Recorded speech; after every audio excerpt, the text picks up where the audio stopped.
Images choquantes du front. D'anciens soldats ukrainiens passés du côté russe frappent avec une précision redoutable. Ils ciblent et détruisent en série des équipements militaires occidentaux, notamment des véhicules de combat d'infanterie et des chars, avançant méthodiquement vers Pokrovsk. Pour mieux comprendre ces événements cruciaux, abonnez-vous et partagez ce reportage afin que ces informations soient connues du plus grand nombre. Dans cette guerre où les fronts se brouillent, un élément inattendu surgit.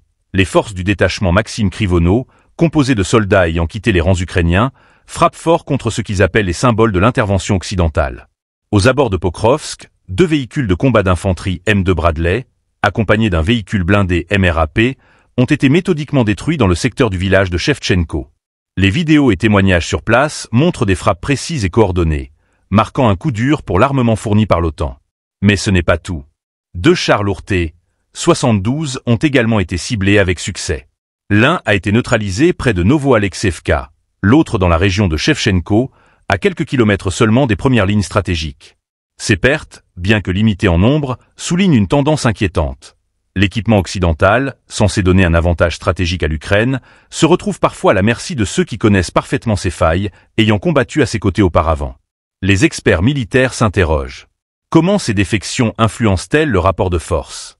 Certains analystes pointent du doigt une potentielle fragilité au sein des rangs ukrainiens, où le moral des troupes pourrait être mis à mal par la multiplication de ces événements. D'autres, plus critiques, remettent en question l'efficacité des équipements occidentaux dans un théâtre d'opération aussi complexe.